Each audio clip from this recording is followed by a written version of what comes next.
Assalamualaikum warahmatullahi wabarakatuh. Perkenalkan, nama saya Agus Munadi.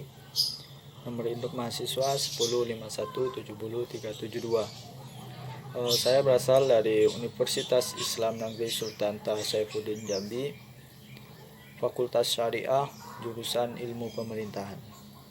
Di sini saya akan menjawab pertanyaan-pertanyaan yang ada dalam ujian akhir semester pada mata kuliah Tata Kelola Keuangan Negara.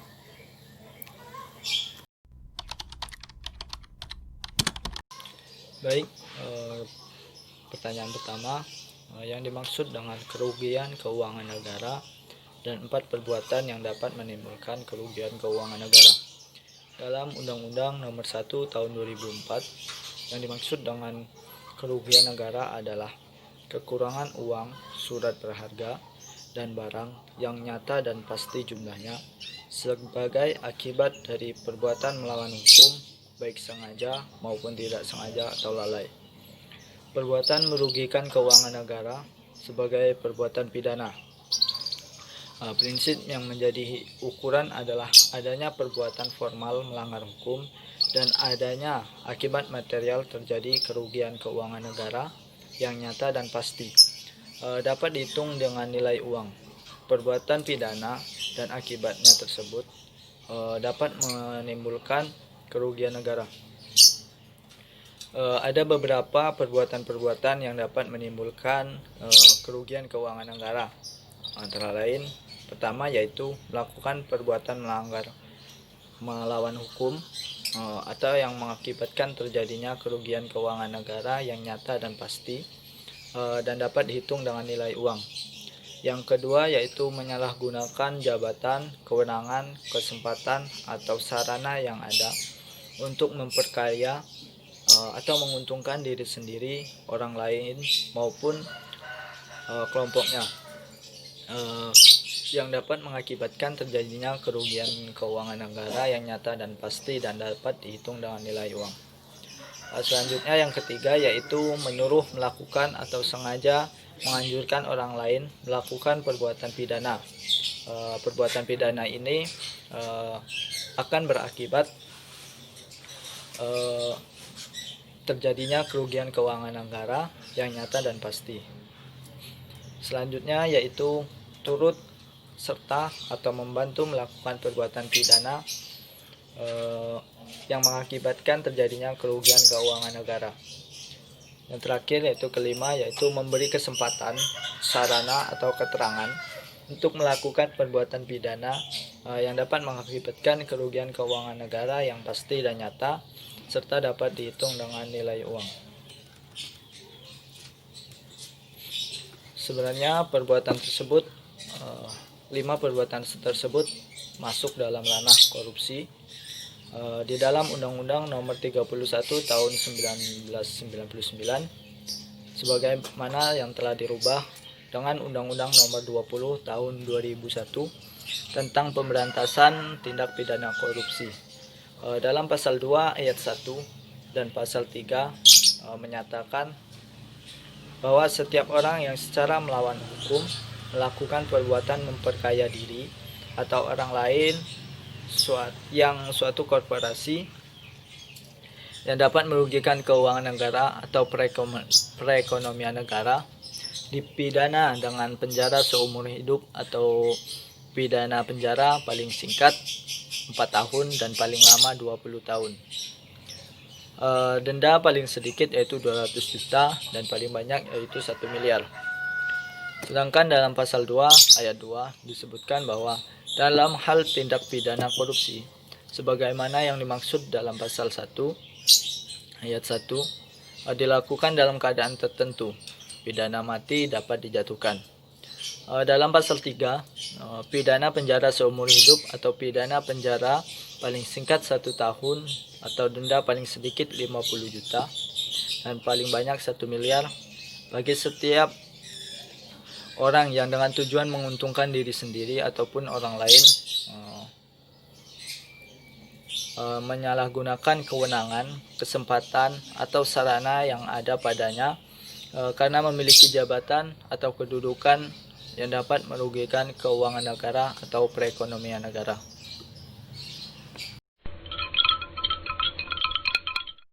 Baik, untuk pertanyaan kedua mengenai analisis video yang telah di-share di YouTube sebelumnya terkait pengakuan Bapak Ahok dalam penyusunan anggaran pengeluaran dan belanja daerah DKI Jakarta.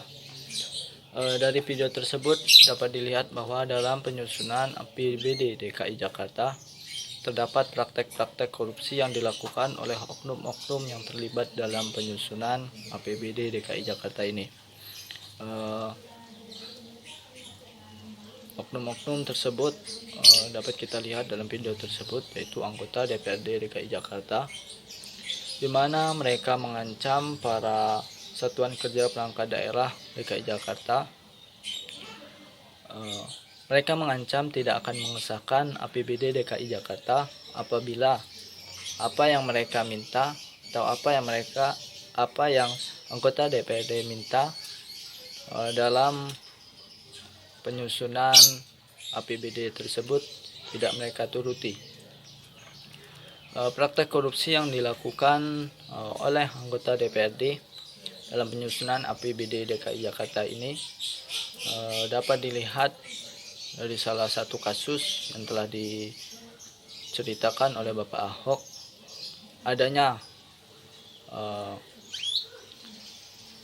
hilangnya dana dari pengadaan mobil truk pengangkut sampah, yang menandakan bahwa adanya permainan besar yang terjadi dalam APBD tersebut yang dilakukan oleh anggota DPRD sebagai penguasa yang memiliki kekuasaan lebih dari pemerintah DKI Jakarta. Maksud dari kekuasaan lebih di sini yaitu mempunyai kekuasaan untuk mengesahkan atau tidak mengesahkan APBD di suatu daerah. Hilangnya anggaran guna pengadaan truk sampah yang sebelumnya telah diusulkan dan disampaikan kepada Kemendagri seolah-olah memperlihatkan bahwa ini bukan hanya permainan satu pihak, melainkan ada pihak lain yang terlibat dalam praktek korupsi ini. Dari kasus ini dapat dilihat bahwa setiap kepala daerah harus mampu memonitoring dan melakukan evaluasi dalam pelaksanaan pengelolaan anggaran daerah oleh Satuan Kerja Perangkat Daerah. Ini dilakukan agar tidak terjadi atau setidaknya meminimalisir terjadinya tindak pidana korupsi dalam penyusunan anggaran pengeluaran dan belanja daerah. Korupsi merupakan suatu tindakan yang dapat merugikan negara, bukan hanya merugikan negara, tetapi korupsi juga dapat merugikan seluruh masyarakat yang ada di Indonesia, seperti hilangnya hak-hak sosial dan hak-hak ekonomi masyarakat, membuat tindakan atau tindak pidana korupsi ini masuk ke dalam kejahatan luar biasa atau extraordinary crime. Karena di sini korban dari kejahatan tersebut bukan hanya satu atau dua orang, melainkan seluruh masyarakat yang ada dalam suatu negara. Perbuatan korupsi sangat erat kaitannya dengan penyalahgunaan wewenang atau pengaruh yang ada pada kedudukan seseorang sebagai pejabat yang menyimpang dari ketentuan hukum. Sebagai tindakan tersebut telah merugikan keuangan negara, sehingga tindakan tersebut telah merugikan keuangan negara. Ambisi yang kuat untuk memperkaya diri sendiri ataupun kelompoknya menjadi faktor utama seseorang melakukan tindak korupsi. Segala cara mereka tempuh agar dapat melakukan atau melancarkan aksi-aksi mereka untuk memperkaya diri mereka sendiri. Setiap orang mempunyai kekuasaan